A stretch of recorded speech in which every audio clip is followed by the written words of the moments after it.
მცხეთის კულტურის ცენტრში 14 დეკემბერს საქართველოს წარმატებული ადამიანების დაჯილდოების ცერემონიის რიგით მე-11 ღონისძიება პერსონა 2024 გაიმართა. უკვე ტრადიციად არის ქცეული პერსონა დაჯილდოების ცერემონია. მე როგორც ყოველთვის ტრადიციას არ უღალატებ და კვლავაც მადლობები მინდა გადაუხადო იმ საზოგადოებას, რომელმაც კიდევ ესეთი წელი კიდევ გამოგვიცხადა ნდობა, ხარდაჭერა, შემოუერთდნენ იმ დიდ არმიას, რასაც პერსონას გუნდი ღონისძიებას მთელი საქართველოს მასშტაბით წარმატებული ადამიანები ესწრებოდნენ.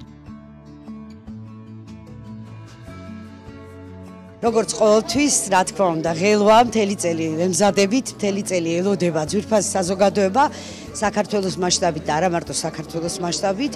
იცით, რომ ემიგრანტები არიან ჩართულები ყველა ქვეყნიდან. დღეს არავის არ უგრძნია ისეთი ატმოსფერო შევქმნით, რომ არავის არ უგრძნია, რომ ქვეყანაში ესეთი სიტუაცია და არავითარ შემთხვევაში არ გადავდებით ზუსტად იმის გამო, რომ ამ ხალხმა იცოდეს, რომ აი როგორ უნდა იცხოვროს. იმიტომ ჩვენ ძალიან ცოტანი ვართ, უნდა ვიყოთ სიყვარულით და პერსონა ემსახურება ზუსტად სიყვარულს. წელს ძალიან ბევრი საინტერესო პერსონაა წარდგენილი. ასევე საუკუნის პერსონები არიან წარდგენილები.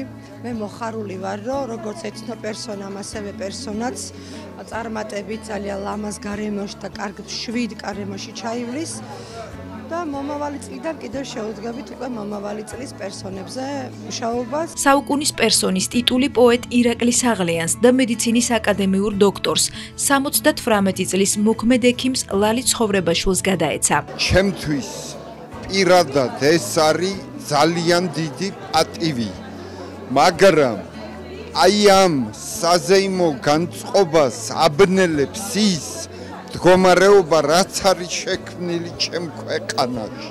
ფაქტიურად მე დღეს სიხარული უკვე იმ სიხარულს ძნელად ვიღებ, როგორც სიხარულს ისე. ბუნებრივია ყველა კეთილშობილება, ყველა წარმატება და ყველა ბედნიერება ყველასთვის არის მხოლოდ და მხოლოდ ზე აღმატებული მოვლენა, მით უმეტეს დღევანდელ საქართველოში.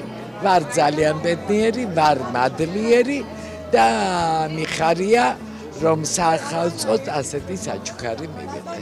პერსონას ტიტულით ასევე დაჯილდოვდნენ მედიცინის, განათლების, კულტურის, სამოქალაქო და საჯარო სფეროს წარმომადგენლები. ძალიან ბედნიერები ვართ მე და თამრიკო ორივე. უღრესი მადლობა სულ ყველას, ვინც მიიღო მონაწილეობა იმაში, რომ ჩვენ გავთარიყავით პერსონის ფლობელები და რა ვიცი, საოცარი ესეთი სანერ და კარგი განწყობა გვაქვს ახლა, ხო, ამაღლებული განწყობა. დღეს არის პერსონის დაჯილდოება, კონცერტი. მე გახლავართ შაშანდელი პერსონა და განსაკუთრებულად მიხარია ხოლმე, როდესაც ეს დღე ახლოვდება და ვიცით, რომ ერთმანეთი უნდა გავამხიარულოთ, უნდა წარმოვაჩინოთ, უნდა მიულოცოთ ერთმანეთს. მე მინდა მიულოცო ამ პერსონის, ასე რომ ვთქვათ, დამაარსებლებს, დამფუძნებლებს იმისთვის, რომ ახალისებენ და ხელს უწყობენ ნიჭიერ ახალგაზრდებს, ნიჭიერ ადამიანებს ზოგადად. მინდა უსურვო წარმატებები და ყოველივე საუკეთესო, რა თქმა უნდა. პროექტ პერსონას 2024 წლის საქმიანობა გრანდიოზული დაჯილდოების ცერემონიით დასრულდა. ორგანიზატორები და ბორდის წევრები 2025 წელს ჩვეულ რეჟიმში გააგრძელებენ საქმიანობას წარმატებული ადამიანების აღმოსაჩენად.